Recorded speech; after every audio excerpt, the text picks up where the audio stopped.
Sebelum kita memulai ibadah, mari bersama-sama kita berkatakan dengan iman Mazmur 91 sebagai doa kita.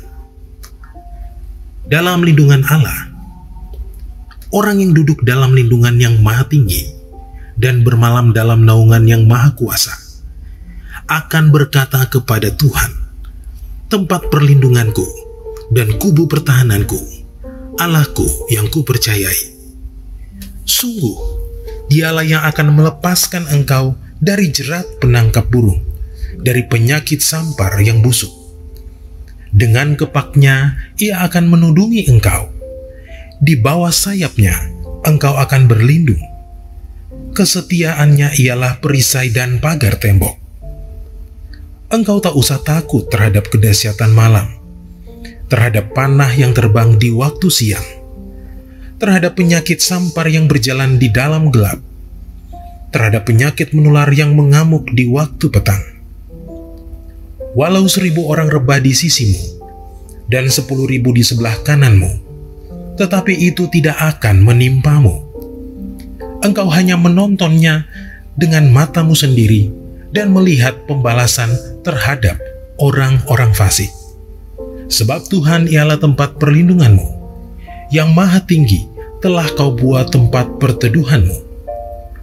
Malapetaka tidak akan menimpa kamu, dan tulah tidak akan mendekat kepada kemahmu. Sebab malaikat-malaikatnya akan diperintahkannya kepadamu untuk menjaga engkau di segala jalanmu. Mereka akan menatang engkau di atas tangannya, supaya kakimu jangan terantuk kepada batu. Singa dan ular tedung akan kau langkahi. Engkau akan menginjak anak singa dan ular naga. Sungguh, hatinya melekat kepadaku, maka aku akan meluputkannya. Aku akan membentenginya, sebab ia mengenal namaku. Bila ia berseru kepadaku, aku akan menjawab. Aku akan menyertai dia dalam kesesakan.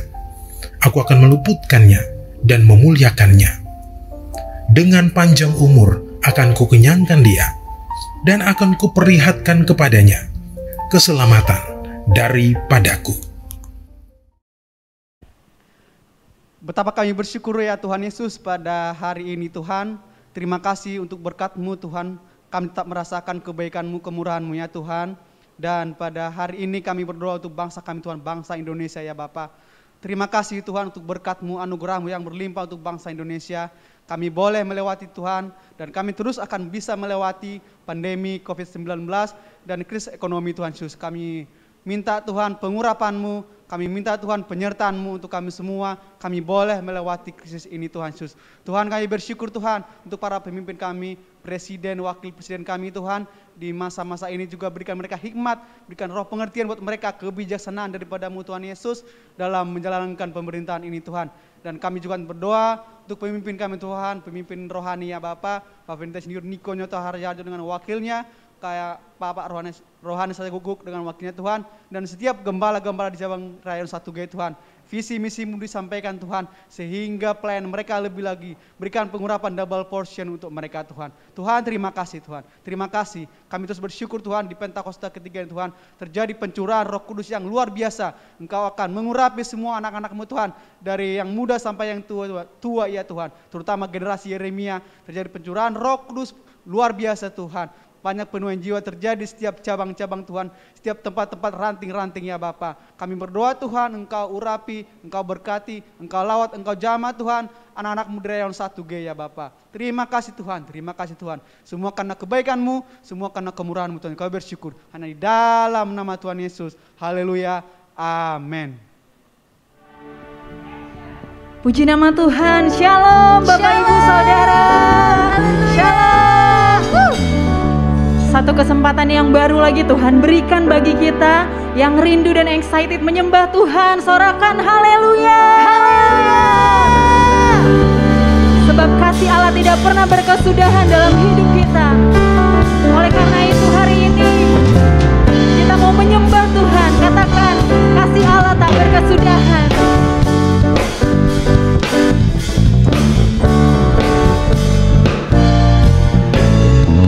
Kasih Allah tak berkesudahan.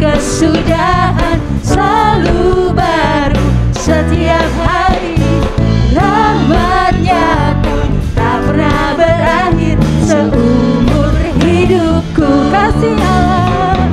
Kasih Allah tak berkesudahan, selalu baru setiap hari. Rahmat-Nya pun tak pernah berakhir seumur hidupku. Dengan sukacita ku kan menari, dengan sorak-sorai memuji, ku naikkan pujian haleluya, nyanyi bagi Dia Sang Raja, nyanyi bagi Dia Sang Raja. Kasih Allah tak berkesudahan, selalu baru setiap hari. Rahmat-Nya pun tak pernah berakhir seumur hidupku. Kasih Allah tak berkesudahan, selalu baru setiap hari. Rahmat-Nya pun tak pernah berakhir seumur hidupku. Dengan sukacita ku kan menari, dengan sorak-sorai memuji, ku naikkan pujian haleluya, nyanyi bagi Dia Sang Raja, nyanyi bagi Dia Sang Raja. Ku kan menari, dengan sorak-sorai memuji, ku naikkan pujian haleluya, nyanyi bagi Dia Sang Raja, nyanyi bagi Dia Sang Raja. Selamanya sorakan haleluya.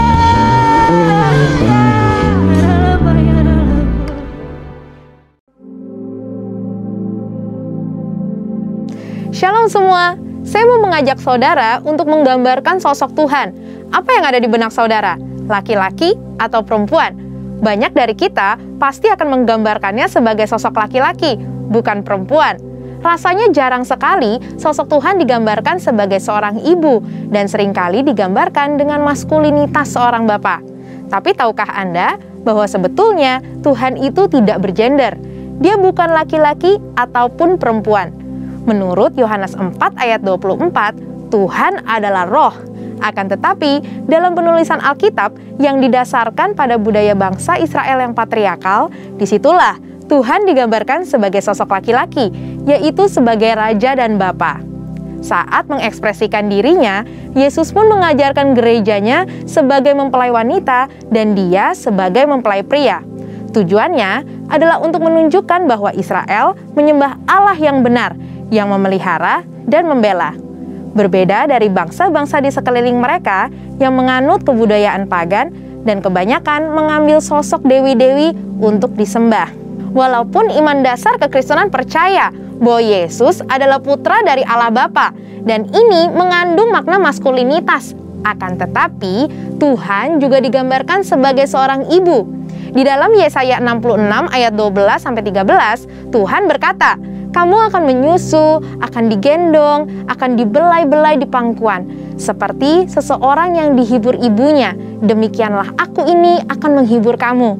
Semua implikasi tersebut bukan untuk membedakan nilai, hak, dan martabat laki-laki dan perempuan. Di hadapan Tuhan, kita semua adalah setara, yaitu sebagai pembawa gambaran Tuhan. Demikian pula dalam gereja dan pelayanan. Tuhan memberi tempat kepada perempuan.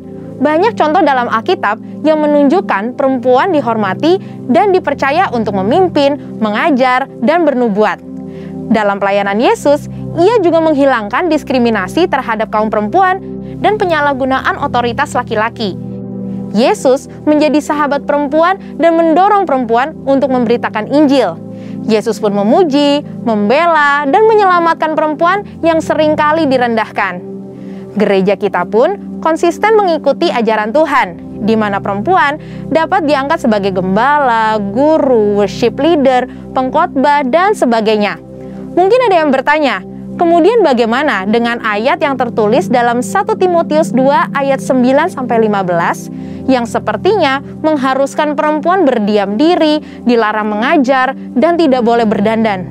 Perlu diketahui bahwa konteks ayat tersebut Paulus tujukan untuk mengajar jemaat Efesus yang dilanda ajaran sesat, pengaruh dari budaya paganisme setempat, di mana beberapa kaum perempuan elit yang melayani dianggap sebagai dewi dan mendominasi, mengambil alih otoritas yang merusak tatanan struktur Tuhan, bahkan mengajarkan ajaran sesat.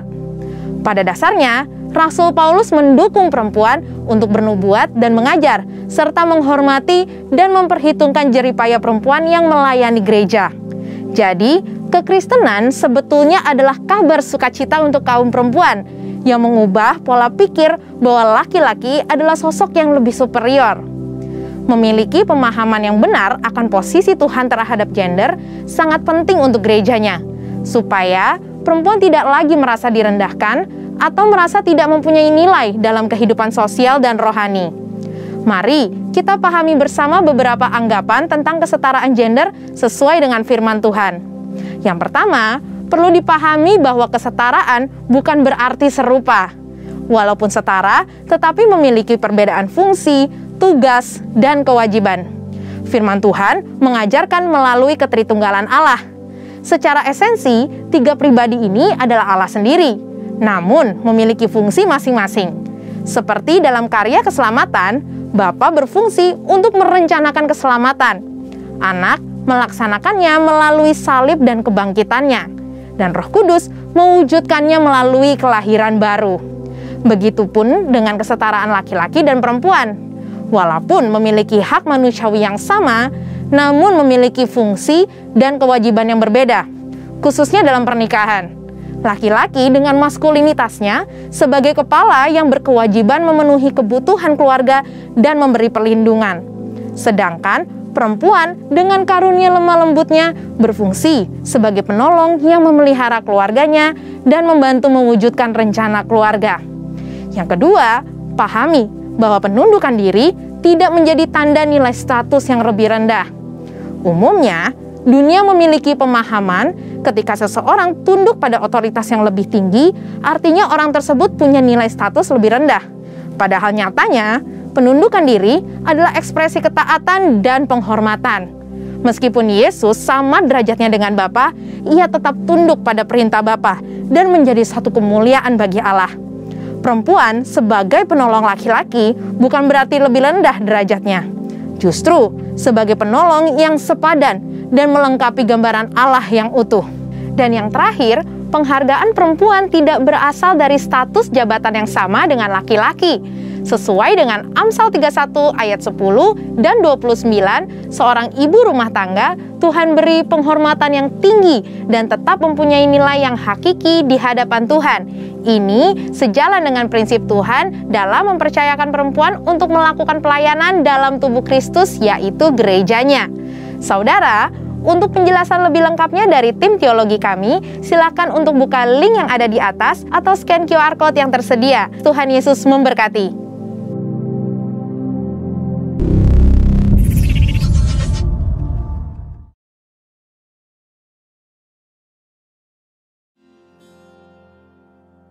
Sebelum lebih lagi kita masuk dalam pujian penyembahan dan firman Tuhan, bersama-sama kita deklarasikan Pentakosta ketiga. Pentakosta ketiga adalah pencurahan Roh Kudus yang dahsyat di zaman ini, melebihi yang terjadi di Azusa Street. Pentakosta ketiga akan mengakibatkan penuaian jiwa yang terbesar dan yang terakhir sebelum Tuhan Yesus datang kembali. Pentakosta ketiga akan membangkitkan generasi Yeremia, yaitu anak-anak muda yang dipenuhi Roh Kudus, cinta mati-matian kepada Tuhan Yesus, tidak kompromi terhadap dosa, dan akan bergerak untuk memenangkan jiwa. Pentakosta ketiga lahir di Indonesia dan bergerak ke bangsa-bangsa. Gerakan ini dari timur ke barat dan akan kembali ke Yerusalem. Pentakosta ketiga akan memberikan kuasa untuk menyelesaikan amanat agung, dan setelah itu Tuhan Yesus datang kembali. Kita mau masuk lebih lagi di dalam hadirat Tuhan. Biar hari ini kita mau bawa pujian penyembahan kita di hadapan Tuhan.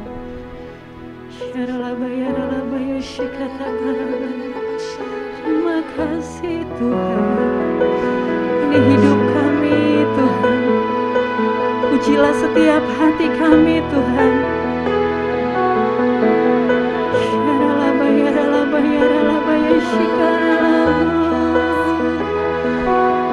Selidiki kami, selidiki hati kami Tuhan.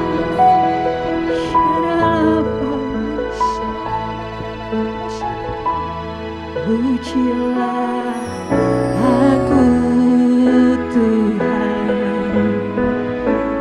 cobalah aku Tuhan, selidiki batinku dan hatiku,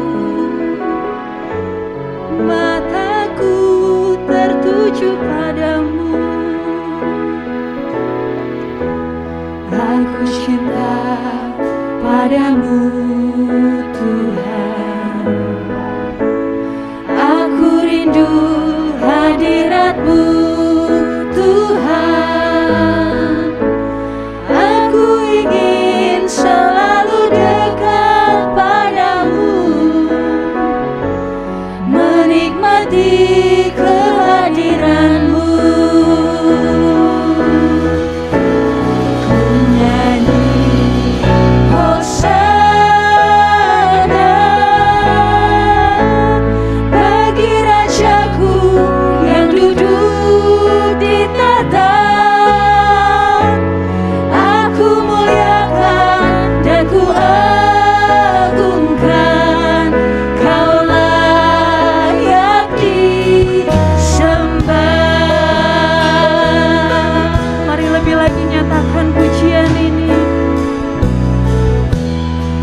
Pujilah aku Tuhan, cobalah aku Tuhan, selidiki batinku dan hatiku, mataku tertuju padamu. Aku cinta padamu Tuhan, aku rindu hadirat-Mu Tuhan, aku ingin selalu dekat padamu, menikmati kehadiran-Mu. Katakan haleluya.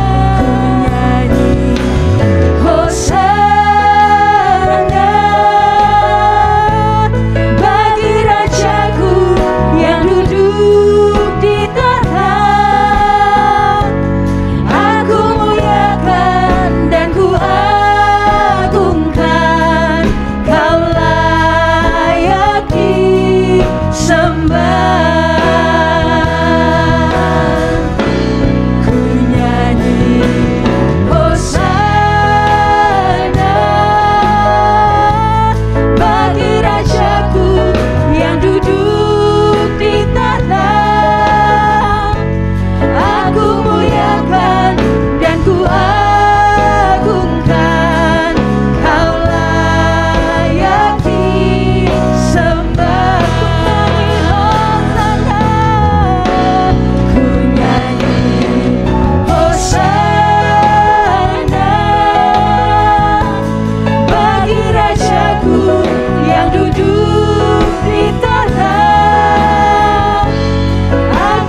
Shalom Bapak Ibu, Saudara semua yang terkasih dalam Tuhan.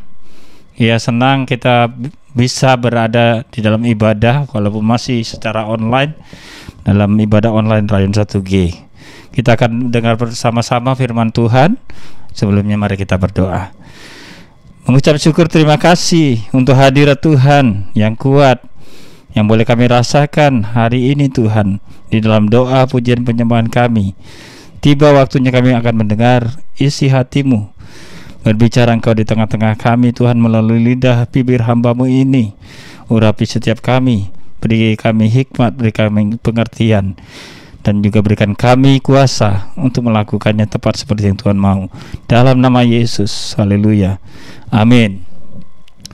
Bapak Ibu Saudara yang dikasihi Tuhan, hari ini sharing firman Tuhan akan berbicara tentang benih dan roti. Mari siapkan Alkitab kita akan baca bersama-sama. Kalau saudara bisa membaca dengan suara, ya keluarkan suaranya, ya. 2 Korintus 9 ayat 10, firman Tuhan katakan, Ia yang menyediakan benih bagi penabur dan roti untuk dimakan, Ia juga yang akan menyediakan benih bagi kamu. Nah, saudara perhatikan dulu ya sebelum dilanjutkan. Ia yang menyediakan, ya, Ia yang dimaksud adalah tentu pasti Tuhan Yesus. Tuhan Yesus sudah menyediakan benih bagi penabur, ya, benih bagi penabur dan roti untuk dimakan. Jadi Tuhan sediakan dua hal. Yang pertama benih, yang kedua roti. Benih untuk ditabur, roti untuk dimakan. Katakan sama-sama, benih untuk ditabur, roti untuk dimakan. Haleluya, jangan kebalik ya. Ia juga yang akan menyediakan benih bagi kamu. Dan selanjutnya ayatnya berkata, dan melipat gandakannya dan menumbuhkan buah-buah kebenaranmu. Iya, waktu kita lakukan itu, kita menuai, kita terima, menabur. Waktu kita terima benihnya, kita tabur, kemudian itu akan dilipat gandakan. Iya. Nah, saudara, ayat yang kita baca ini, judul perikopnya adalah memberi dengan sukacita membawa berkat. Iya. Jadi berilah dengan sukacita, supaya dengan pemberian itu ada mendatangkan berkat, ya. Jangan dengan sedih hati, ya, atau terpaksa. Firman Tuhan katakan gitu, ya. Nah, saudara, sebetulnya perikop ini dimulai dari ayat yang ke-6, ya. Dikatakan begini, camkanlah. Nah, saudara, ada kata camkan ini, perhatikan baik ya artinya, ya. Perhatikan baik, camkanlah ini, ya, yaitu orang yang menabur sedikit akan menuai sedikit juga. Jadi kalau kita menabur sedikit, ya menuai sedikit juga. Ya, selanjutnya, dan orang yang menabur banyak akan menuai banyak juga. Kalau Bapak Ibu Saudara dan saya menabur banyak, otomatis nuainya juga banyak. Ya, amin. Nah, saudara, jadi dua hal yang kita akan bicarakan. Yang pertama mengenai benih, yang kedua mengenai roti. Nah, mengenai benih, gembala pembina kita Pak Niko, ya, sudah membagikan dalam visi bulanan yang sudah kita terima, ya, di awal bulan, ya, yaitu bahwa masa penuaian sudah tiba. Ya, waktu visi ini dibagikan itu mengenai menabur benih. Iya, menabur benih. Kita lihat firman Tuhan yang dibagikan pada waktu itu dalam Markus 4 ayat 26. Ya. Lalu kata Yesus, beginilah hal kerajaan Allah itu, seumpama orang yang menaburkan benih di tanah. Nah, saudara, setiap kali saya baca nats ini, saudara, mengenai kata kerajaan Allah, seringkali juga saya pikir yang terbayang dalam kerajaan Allah adalah, oh, itu mungkin di dalam pikiran, ya, itu ada tentara yang besar, ya, dengan berbaris rapi banyak gitu, ya. Kemudian mungkin di situ ada suatu bangunan istana yang megah, ya, dikelilingi dengan tembok yang kokoh, Ya, mungkin kita berpikiran kerajaan Allah begitu. Tapi hari ini saudara, saat ini kita sedang dibawa bahwa ternyata kerajaan Allah itu diumpamakan sangat simpel, sangat sederhana, yaitu seumpama orang yang menaburkan benih di tanah. Nah saudara, saya percaya juga setiap kali masing-masing kita sudah pernah juga mendengar tentang perumpamaan lain mengenai menabur, yaitu kalau menabur benih di tanah, itu tanahnya harus tanah yang baik, ya. Benihnya baik, tanahnya baik, maka hasilnya juga baik. Hasilnya akan maksimal 100 kali ganda. Nah saudara, selanjutnya, lalu pada malam hari ia tidur, dan pada siang hari ia bangun, dan benih itu mengeluarkan tunas. Nah saudara, sebelum dilanjut, saudara perhatikan di sini ya. Ya, di sini dikatakan pada malam hari ia tidur, pada siang hari ia bangun. Ini mengajarkan kita tentang kehidupan kita, ya, bahwa kita diminta untuk bekerja. Firman Tuhan katakan, kalau tidak kerja jangan kasih makan. Ya, yang malas-malas ya biar aja lapar, ya. Tapi di sini diajarkan pada siang hari ia bangun, ya, bangun untuk bekerja, melakukan aktivitas. Tapi pada malam hari ia tidur, istirahat. Tuhan juga begitu seringkali mengajarkan kita, ya, bekerja ya harus, tetapi istirahat juga penting. Ya, makanya ada satu hari khusus yang Tuhan sediakan, yaitu hari Sabat, hari perhentian, di mana kita tidak melakukan aktivitas di situ, tapi kita datang kepada Tuhan. Ya. Nah, Bapak Ibu Saudara, kemudian lanjutnya, dan tunas itu makin tinggi. Bagaimana terjadinya tidak diketahui orang itu. Ya.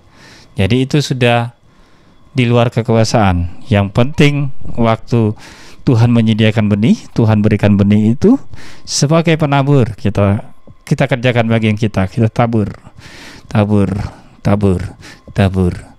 Nah, benih itu bertumbuh. Prosesnya itu sudah di luar kekuasaan kita, tapi Tuhan yang akan bekerja di dalamnya, saudara. Ya, selanjutnya dikatakan apa?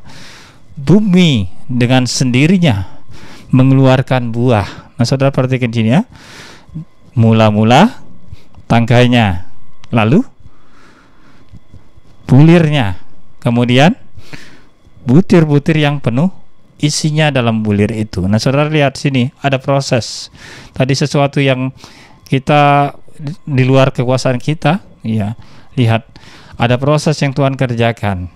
Ya, saudara, itu mengapa seringkali dalam memurnikan kita untuk membentuk kita ini menjadi serupa dengan Kristus, kembali kepada gambaran yang semula, yang sempurna itu, Tuhan izinkan proses dalam hidup kita.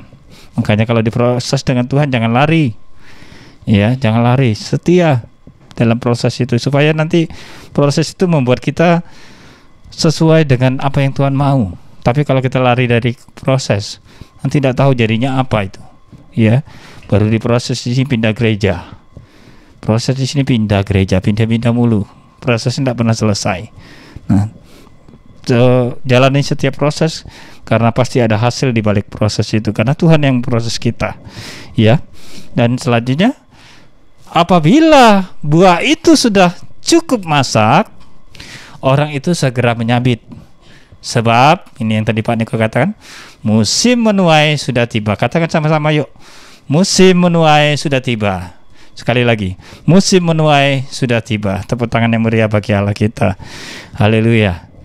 Nah, Bapak Ibu Saudara, selanjutnya kita juga sudah bersama-sama mendengar pesan dari Ketua Rayon kita, Pastor Joe. Mungkin saudara, Bapak Ibu Saudara masih ingat khotbah barusan minggu lalu, ya, tentang menabur benih, ya, menabur benih, ya. Dan kita mendapatkan 4 hal yang dibagikan oleh Pastor Joe, ya. Saya diberkati dan saya bahas sedikit, ya, bukan sedikit, ya, 4 poin itu, Ya. Yang pertama saudara, menabur benih itu berbicara tentang menabur iman. Ya, menabur iman. Masih ingat ya saudara ya? Ya. Dalam Roma 10 ayat 17 firman Tuhan katakan, jadi iman timbul dari pendengaran, dan pendengaran oleh firman Kristus. Saudara benar-benar harus tangkap ini, ya. Supaya timbul iman dalam hidup kita, kita harus ada dalam suatu pendengaran. Tapi dengerin apa dulu nih? Ya, hari-hari ini kan begitu banyak hoax bertebaran ya. Bukan itu. Karena kalau hoax yang kita dengarkan, tidak mungkin ada timbul iman di dalam hidup kita. Yang ada malah kebalikannya, kekhawatiran. Ya, tetapi dikatakan sini pendengaran oleh firman Kristus, firman Allah. Baca Alkitab kita. Ya, saya menghimbau mungkin bagi yang belum memiliki kehidupan yang tekun dalam pembacaan firman Tuhan setiap hari, ayo mulai dari hari ini bangun kebiasaan itu setiap hari. Jangan lewatkan hari berlalu tanpa saudara membaca firman Tuhan. Kenapa saudara? Karena di situ kita mendapatkan suatu janji-janji Tuhan. Apa yang kita butuhkan ada di situ semua. Kesembuhan, pertolongan, apa aja ada semua di situ.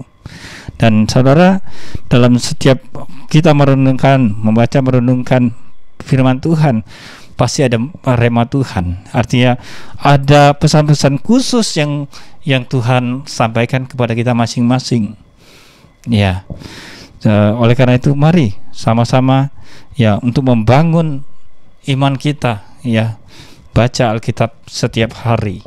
Ya, supaya kita timbul iman, dan iman inilah yang menjadi benih yang terbaik yang bisa kita tabur. Yang kedua, ya, Pastor Joe bagikan yang kedua adalah doa, saudara. Ya, menabur benih itu berbicara tentang doa. Ya, Pastor Joe ingetin gitu. Kalau doa tuh doanya yang tekun. Jangan baru sekali berdoa, wah nggak dijawab. Oh, udah deh, nggak usah doa lagi. Ya, doa sampai sesuatu terjadi. Ya, doa dengan kualitas yang terbaik, saudara. Ya, doa yang terbaik, yang tulus. Jangan doanya ngancam. Kalau Tuhan tidak kabulkan, ya aku ganti Tuhan nih, dan lain sebagainya ya. Tapi mari kita tabur doa yang terbaik. Nah, saudara, saya suka juga dengan firman yang dibagikan oleh Pak Niko, yaitu tentang bagaimana Yesus berdoa di Taman Getsemani. Ya, di Alkitab melukiskan itu bagaimana Tuhan Yesus ya dengan 100% manusianya mengalami ketakutan, saudara ya, mengalami ketakutan sampai dikatakan itu keringatnya itu seperti tetesan darah yang keluar. Ya, begitu menakutkan. Nah, kita lihat ayatnya. Matius 26 ayat 39. Ya. Maka ia maju sedikit, ia maksudnya Tuhan Yesus ya, lalu sujud dan berdoa. Katanya, ya Bapakku, jikalau sekiranya mungkin, biarlah cawan ini lalu daripadaku, tetapi janganlah seperti yang ku kehendaki, melainkan seperti yang Engkau kehendaki. Ya, itu doa Tuhan Yesus, saudara. Dalam kemanusiaannya, kalau bisa aku nggak usah ngalamin ini. Tapi itu yang dahsyat, saudara. Ya, janganlah seperti yang ku kehendaki, tetapi seperti yang Bapa mau. Saudara, ini kualitas doa yang dinantikan sorga. Kita tidak memaksakan kehendak kita. Tuhan, kalau dia bukan jodohku, jodohkanlah Tuhan. Ya, dan lain sebagainya. Seringkali kita anak-anak Tuhan itu doanya ngotot, ya, maksa gitu. Kalau ngotot sih tidak apa-apa, maksa gitu, maksa. Pokoknya sampai kemauanku yang tadinya bertentangan dengan maunya Tuhan sampai terjadi gitu ya. Nah, ini yang salah. Tapi mari kita seperti yang diajarkan oleh Tuhan Yesus dalam doanya di Getsemani, ya. Bukan kehendakku tetapi kehendak-Mu. Iya, saya percaya inilah bagian dari benih doa yang terbaik yang bisa kita persembahkan kepada Tuhan. Yang berikutnya saudara, yang ketiga, benih tindakan, saudara. Iya, tindakan. Kalau kita sudah punya iman lewat pembacaan firman Tuhan yang tekun setiap hari, dari iman itu timbul kemudian satu komitmen untuk mendoakannya. Iya. Tapi di sini dikatakan butuh benih lain yang ditaburkan, yaitu tindakan. Adalah perhatikan firman Tuhan dalam Yakobus 2 ayat 20. Ya, ditulis begini, hai manusia yang bebal, maukah engkau mengakui sekarang bahwa iman tanpa perbuatan adalah iman yang kosong. Nah saudara, kalau ayat ini saya renungkan, ini ditujukan kepada manusia yang bebal, udah tahu gitu, tapi tidak mau tahu. Ya, sebenarnya dia tahu. Ya. Nah, maukah engkau mengakui sekarang? Sudah tahu tapi tidak ngakuin. Itu bebal. Saudara jangan sampai begitu ya. Waktu kita tahu kebenaran firman Tuhan, ya kita juga akan mengakui itu dan melakukannya. Selanjutnya dikatakan, bukankah Abraham bapa kita? Ini berbicara di lingkungan sendiri berarti ya. Ini tulisnya bapak kita dibenarkan karena perbuatan-perbuatannya ketika ia mempersembahkan Isa anaknya di atas mezbah. Ya, dibenarkan karena perbuatan-perbuatannya. Lalu firman Tuhan katakan apa lagi? Berikutnya dilompat ke ayat 26 ya. Sebab seperti tubuh tanpa roh adalah mati, demikian jugalah iman tanpa perbuatan-perbuatan adalah mati. Ya, jadi nggak cukup ngaku-ngaku punya iman tapi nggak ada perbuatannya. Ya, itu makanya diperlukan saudara benih yang ketiga tadi, yaitu tindakan, eksekusi. Jangan cuma sekedar percaya. Ya, dan yang terakhir saudara, yang keempat, benih yang keempat itu bisa berbicara tentang hidup kita. Ya, Pastor Joe memberikan contoh gitu ya. Mungkin kita punya keinginan kita sudah nabung sekian banyak, tiba-tiba gereja lokal kita saudara, sedang membangun, butuh dana, tabur dulu di sini. Iya, ya seperti itu. Itu salah satu contoh bahwa hidup kita menjadi benih. Ya, kita menjadikan hidup kita ini menjadi benih. Bahkan dalam Yohanes 15 ayat 13 dikatakan gini saudara, tidak ada kasih yang lebih besar daripada kasih seorang yang memberikan nyawanya untuk sahabat-sahabatnya. Ya, seperti yang Yesus lakukan. Nah saudara, mengenai keempat hal ini, benih ini, saya teringat dengan teman saya masih remaja. Kami sama-sama melayani Tuhan dari kami masih muda, masih belum berkeluarga ya, masih bujangan. Ya. Dan saya kenal dia ini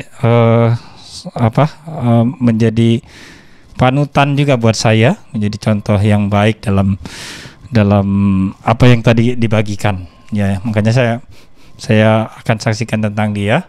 Suatu kali saudara, dia memang orang yang sangat rajin berdoa, ya saudara, walaupun nadanya kemana-mana, nyanyi semua bersemangat gitu ya,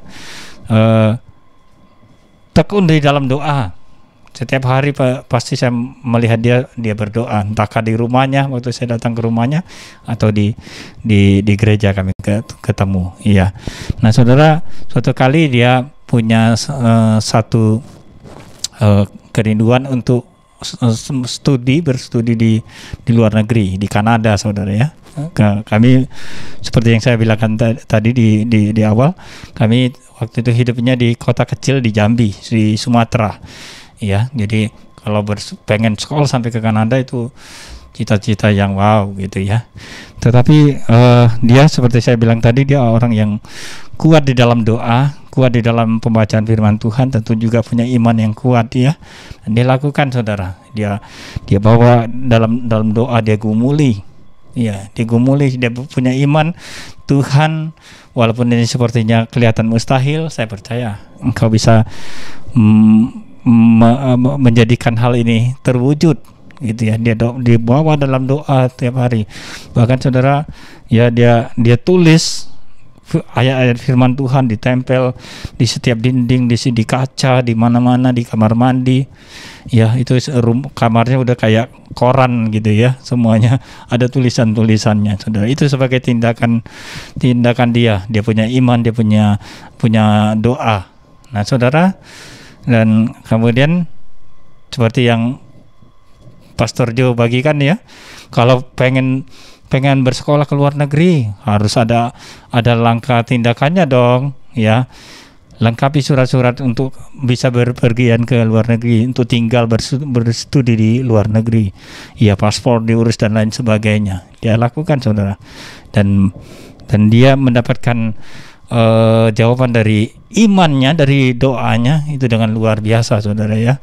Dan kami turut bersuka cita bagaimana Tuhan mengabulkan permohonannya. Nah, saudara, teman saya ini selalu saya ingat karena memang ayat ini, saudara, yang selalu saya ingat. Kalau ingat ayat ini maksudnya, kalau ingat ayat ini saya pasti ingat dia tentang tentang benih dan roti. Suatu kali, saudara, yang dia sedang bergumul gitu, tiba-tiba dia dapat berkat besar, saudara. Berkat besar. Nah, di situ dia bergumul. Ya, dia tanya sama Tuhan, dia tanya sungguh-sungguh sampai dia berdoa puasa, Tuhan, ini berkat ini roti untuk dimakan atau benih untuk ditabur? Ya, saya ingat benar itu dia sungguh-sungguh berdoa supaya dia nggak salah melangkah ya. Karena saudara perhatikan, kalau itu merupakan benih itu harus ditabur. Kalau saudara makan, ya bisa juga mungkin ya benihnya dimakan tapi setelah itu habis. Udah nggak ada apa-apa lagi. Tapi kalau itu benih, ya benih itu harus ditabur. Dan tadi dikatakan untuk orang yang menabur lakukan itu terjadi multiplikasi. Nah, saudara, akhirnya dia mendapatkan jawabannya. Saya nggak tahu bagaimana, tapi itu Tuhan menjawab bahwa itu roti dan dia bisa menikmati berkat itu. Nah, saudara, yang kedua, kalau tadi benih, ini mengenai roti ya sekarang ya. Nah, dalam Mazmur 127 ayat 2 dikatakan demikian, sia-sialah kamu bangun pagi-pagi dan duduk-duduk sampai jauh malam dan makan roti yang diperoleh dengan susah payah, sebab ia memberikannya kepada yang dicintainya pada waktu tidur. Itu tadi ya dibahas di awal tadi ya. Ya, nggak perlu susah-susah, jangan bekerja itu sampai banting tulang. Ya, bekerja rajin, bekerja tekun, oke, harus ya bekerja dengan ulet, tapi bukan sampai banting tulang, siang jadi malam, malam jadi siang, tidak mengenal istirahat. Ya, karena ayat ini tadi katakan apa? Tuhan memberikan kepada yang dicintainya pada waktu tidur. Ya, jadi saudara, waktu kita tidur, maksudnya beristirahat di dalam hadirat Tuhan, kita mencari Tuhan senantiasa, itu kita bisa menjadi orang yang dicintai Tuhan. Itu yang membuat Tuhan tergerak ya untuk memberikan berkat itu kepada kita. Di ayat yang lain, Bapak Ibu Saudara, dalam Matius pasal 6 ayat 31 ya dikatakan demikian, sebab itu janganlah kamu khawatir dan berkata, apakah yang akan kami makan? Apakah yang akan kami minum? Apakah yang akan kami pakai? Saudara pernah bertanya seperti itu? Ya, ini kebutuhan-kebutuhan yang sehari-hari ya. Makanan, ya, minuman, pakaian, ya, kebutuhan primer, saudara. Ya. Apakah itu yang membuat kita khawatir hari-hari ini? Apalagi di tengah kita melewati masa-masa pandemi dari tahun mulai 2019 ya, 2019 ya, COVID melanda bukan cuma Indonesia tapi bangsa-bangsa. Ada banyak negara-negara yang kolaps, Ada banyak negara-negara yang menderita kerugian yang begitu besar, saudara. Perusahaan-perusahaan banyak yang tutup.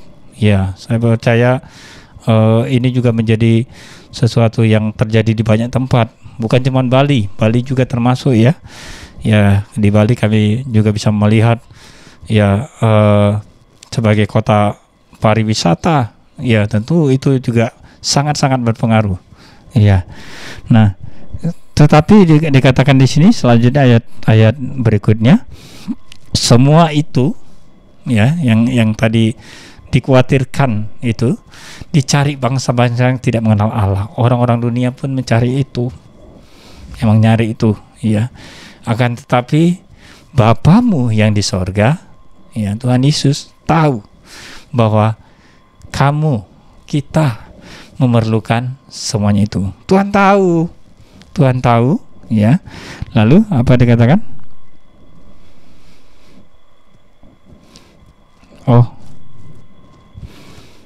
Ya, semua itu dicari bangsa-bangsa yang tidak mengenal Allah.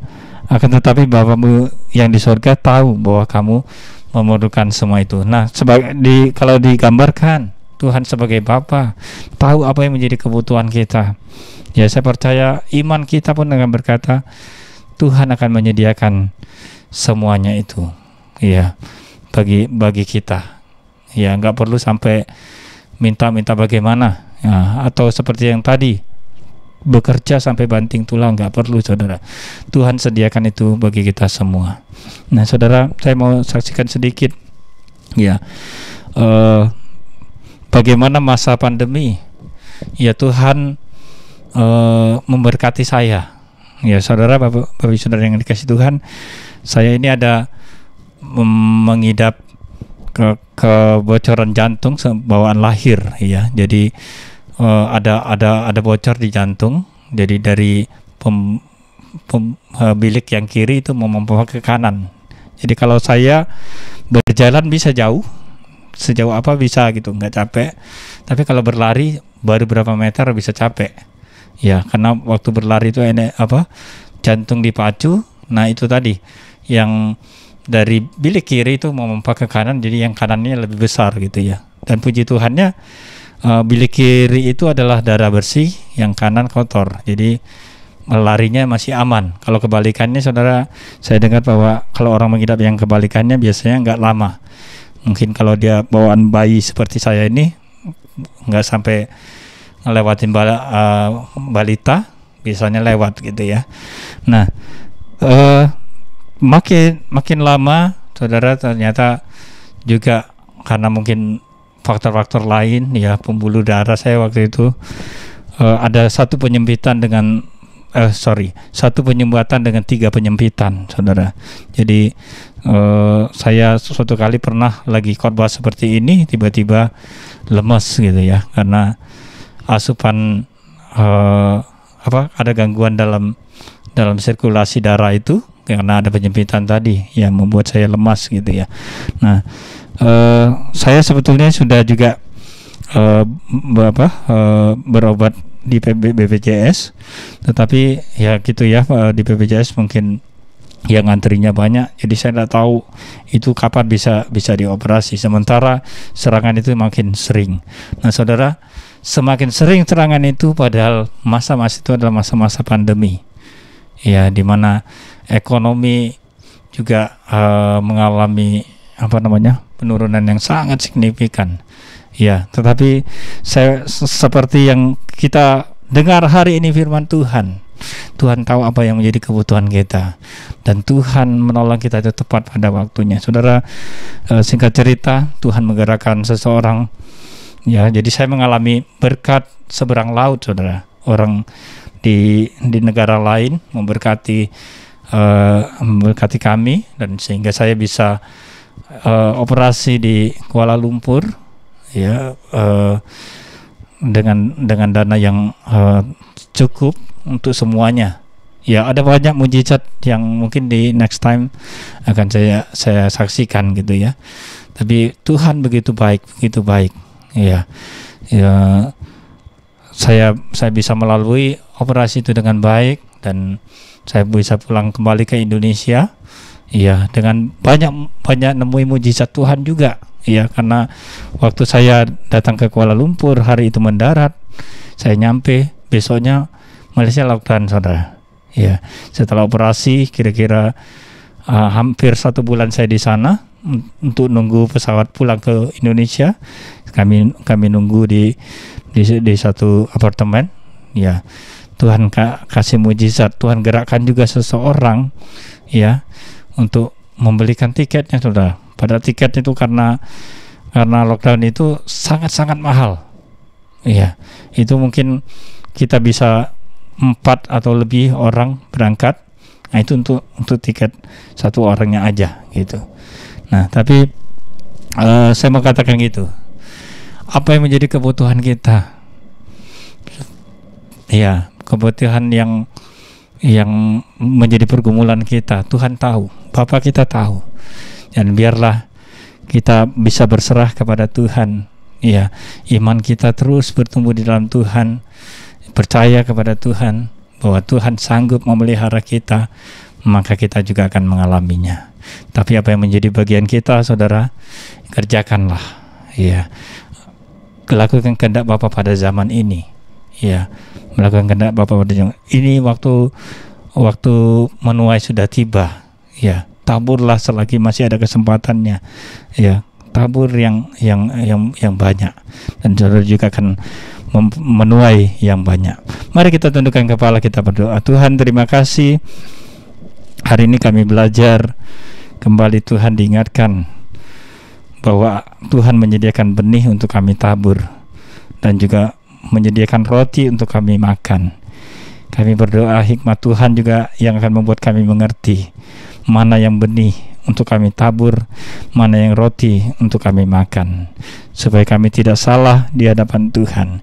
Dan waktu kami dengan kasih kami Tuhan Yesus kepada perintah-Mu kami lakukan semuanya, maka Tuhan juga akan memberkati kami berlimpah-limpah.